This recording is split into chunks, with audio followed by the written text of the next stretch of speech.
Bab Via, Sejarah Perkembangan Pendidikan Vokasi di Indonesia. Dasar dan tujuan pendidikan di Indonesia berkait erat dengan sejarah bangsa. Pada masa penjajahan, dasar pendidikan adalah untuk membuat penduduk Bumi Putra sebutan Indonesia waktu itu sebagai tenaga terampil dengan gaji yang rendah. Perkembangan kurikulum Indonesia. Depdiknas 2013 mendeskripsikan pasca kemerdekaan ada 11 macam kurikulum, yaitu mulai kurikulum 1947 sampai kurikulum ke-2013. Secara grafis perjalanan pergantian kurikulum milestones dari 11 kurikulum tersebut disajikan dalam 6. 1. Pertama, kurikulum 1947. Kurikulum pertama yang lahir pada masa kemerdekaan memakai istilah rencana pengajaran Leerplan. Dalam bahasa Belanda, rencana pelajaran atau Leerplan lebih populer daripada kurikulum bahasa Inggris. Awalnya pada tahun 1947, kurikulum saat itu diberi nama Rencana Pelajaran 1947. Pada saat itu, kurikulum pendidikan di Indonesia masih dipengaruhi sistem pendidikan kolonial Belanda dan pendidikan Jepang, sehingga hanya meneruskan yang pernah digunakan sebelumnya. Rencana Pelajaran 1947 mengurangi pendidikan pikiran dalam arti kognitif, namun yang diutamakan pendidikan watak atau perilaku value. Yaitu dengan cakupan sebagai berikut: kesadaran bernegara dan bermasyarakat. Materi pelajaran dihubungkan dengan kejadian sehari-hari, perhatian terhadap kesenian. Kedua, kurikulum 1952. Setelah Rencana Pelajaran 1947, pada tahun 1952 kurikulum di Indonesia mengalami penyempurnaan. Pada perkembangannya, rencana pelajaran lebih dirinci lagi setiap pelajarannya, yang dikenal dengan istilah Rencana Pelajaran Terurai ke-1952. Mata pelajaran yang ada pada kurikulum 1952 untuk jenjang sekolah rakyat senior menurut Rencana Pelajaran 1947 adalah sebagai berikut. Pertama, Bahasa Indonesia. Kedua, Bahasa Daerah. Ketiga, Berhitung. Keempat, Ilmu Alam. Kelima, Ilmu Hayat. Keenam, Ilmu Bumi.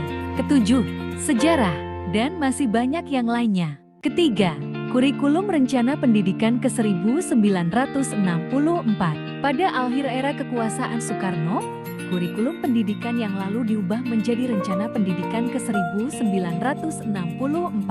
Isu yang berkembang pada Rencana Pendidikan 1964 adalah konsep pembelajaran yang bersifat aktif, kreatif, dan produktif. Keempat, kurikulum ke-1968.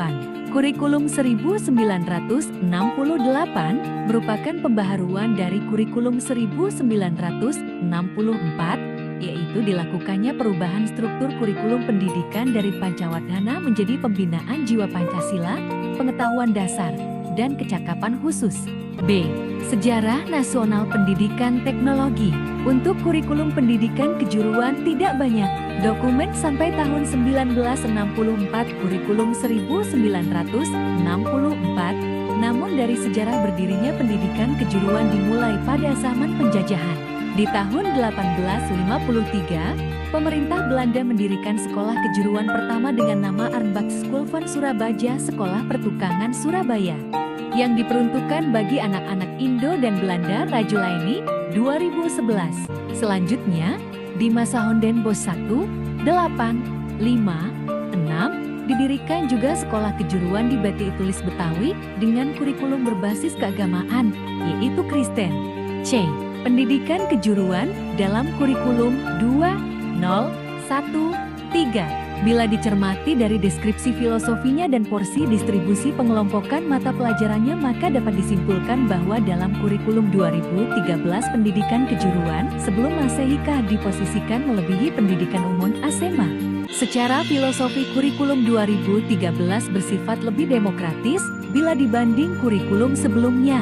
Lampiran Permendikbud nomor 70/2013 8-11 ditegaskan bahwa kurikulum 2013 Dirancang untuk memberikan pengalaman belajar seluas-luasnya bagi peserta didik dalam mengembangkan kemampuan untuk bersikap, berpengetahuan, berketerampilan, dan bertindak. Bila ditilik dari porsi mata pelajaran, dalam struktur kurikulumnya untuk SMK dan SMA, pada prinsipnya memberikan dasar yang sama, dan untuk SMK justru diberi porsi lebih, yaitu untuk kelompok peminatan atau keahlian. Dari paparan di atas, dugaan kurikulum semata-mata menganut paham Schneidin dan Prosser Social Efficiency Theory terbantahkan. Sebaliknya, kurikulum 2013 justru sejalan dengan prinsip demokrasi dari John Dewey 1916. D. Keterkaitan pendidikan teknologi dan kejuruan dengan KKNI. Peraturan Presiden Nomor 8 Tahun 2012 tentang Kerangka Kualifikasi Nasional Indonesia. Pasal 1, ayat 1 menjelaskan bahwa Kerangka Kualifikasi Nasional Indonesia, Sekra Nasional, KKN ini dapat menjadi alat yang potensial pemersatu tiga pihak, yaitu pemerintah, Kementerian Pendidikan dan Kebudayaan, dan dunia usaha industri 2 atau yang di Jerman disebut tripartit. Sekian dan terima kasih.